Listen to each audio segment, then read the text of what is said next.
They say a weed is any plant growing where you don't want it to grow. Gardeners can spend hours a week pulling weeds, only to have to do it all over again next week. What if it wasn't all for naught? What if I told you that instead of just pulling and tossing your weeds, you could put them to work? First, consider eating them. Do you grow a lot of leafy greens that go into a salad or get sauteed up and go into a tasty recipe? Some of the weeds growing in your garden are a perfect addition to your dinner plate, and they're packed with vitamins, minerals, and fiber. And depending on the weed, you can eat anything from the leaves, the stems, the roots, even the flower.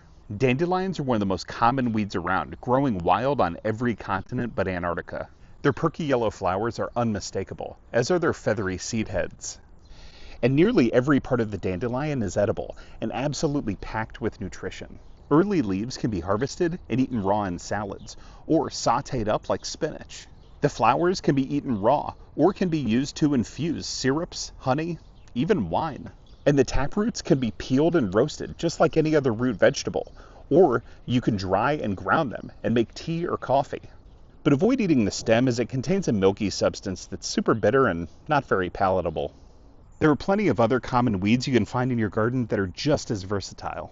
Weeds like plantain, unrelated to bananas, can be harvested for their young, tender leaves to be eaten raw, and their seeds can be consumed raw, boiled, or ground into a powder and used as a flour substitute.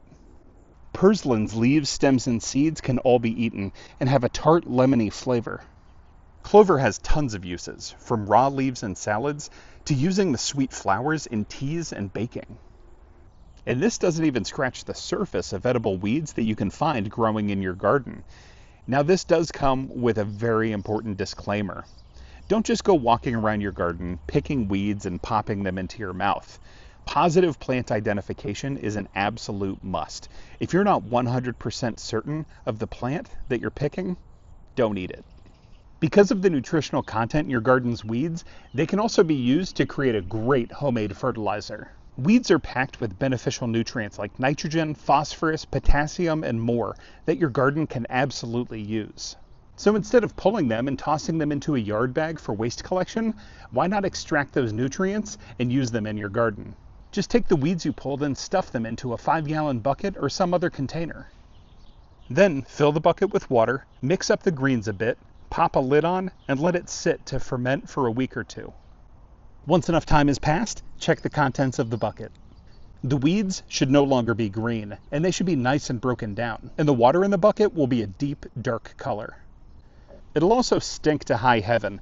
What you have now is a super concentrated liquid fertilizer made from your garden's weeds. Now you can strain the liquid from the solids and use your homemade weed tea fertilizer. This fertilizer is super concentrated and very strong, so take caution when using it. Make sure that you're diluting it with at least 5 parts water to 1 part fertilizer. Maybe even more dilute as you start out, just to make sure that you're not hurting anything in your garden. Another way to put your garden's weeds to work is to convert their energy into nutritious, rich compost. Making compost is super easy. Just combine brown and green materials, keep it moistened, and give it some time. And in the end, you'll have garden gold, a nutrient-rich soil amendment filled with beneficial microbes that can help enrich soil, help with water retention, and improve soil structure. Freshly picked weeds can be a great green material to add to a compost pile. But before piling them on and turning them in, it's important to consider which weeds to include and which to avoid. Annual weeds like this American burnweed are a fantastic addition. Annual weeds sprout every year from seeds that were spread in previous seasons. These will typically be very easy to pull, and you'll be able to see that you got the entire root to emerge with the plant. To compost annual weeds, just pick them and toss them into your compost pile. You can cut them into segments if you want to help them break down even faster. Be careful to check whether the annual weeds you pick are flowering or already have a seed head. If so, just snip that off before you compost. Generally, you don't want seeds to make it into your compost pile. That way you can avoid the risk of spreading the seeds across your garden next year as you distribute your compost. And this is why you want to take extreme caution when considering composting perennial weeds. Perennial weeds like thistle and dandelion have complex root systems that are very difficult to remove and will regrow even if the tiniest bit of root is left in the soil.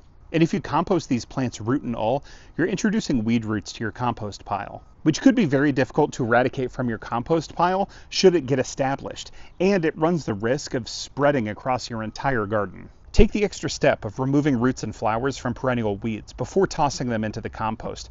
For these weeds, stick to composting only the leaves and stems. Now, if you practice hot composting, you can just toss any weed, annual or perennial, into your compost pile and likely be fine. Most seeds become non-viable and roots die if heated up to 140 degrees Fahrenheit or 60 degrees Celsius for at least a few days straight. This next one is super cool, and if you try it out, I guarantee you will be amazed at the results. I don't know about you, but for me, it's really easy to come in from the garden with a few new mosquito bites. The bulk of my gardening typically happens either in the morning or the early evening, prime feeding time for mosquitoes. For this way to put your weeds to work, it's going to look very similar to how we made the weed tea fertilizer, except we're not going to put a lid on top of the bucket, we're going to leave it open. We'll also use less of our pulled weeds. We won't fill the bucket all the way to the brim. And then once your weeds are in the bucket, fill it about halfway with water. And then add a quarter of this, called a Mosquito Dunk. Mosquito Dunks are dissolvable tablets that come in a donut shape. They contain a bacteria called Bacillus thuringiensis, which is a larvicide that specifically targets mosquito larvae and soil fungus gnats. It's also completely harmless to the ecosystem.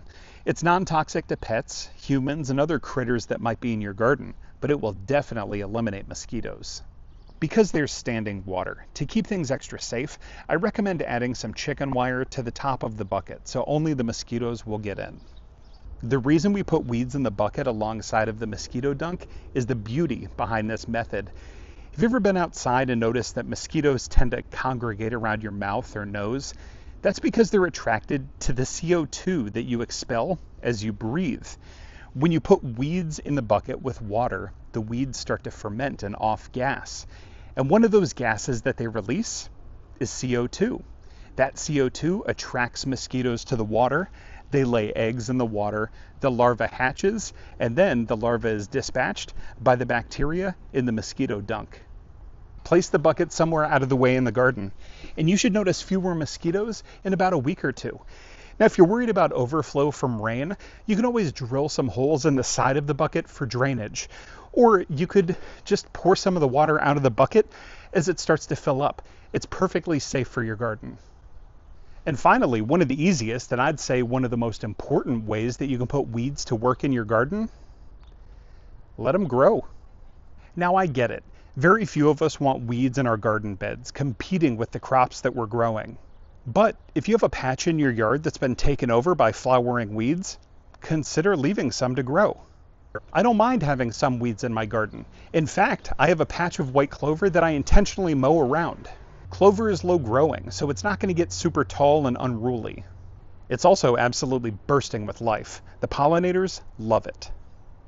And that's why I leave it. It attracts beneficial pollinators into my garden and controls the pest population while fertilizing my plants. And you don't have to go overboard. Just maybe next time you go outside to pull weeds in your garden, leave some. You might notice that you have some new friends visiting to check things out. So don't just pull and toss your weeds. Consider using some of these methods to put them to work in your garden or your kitchen. Happy growing.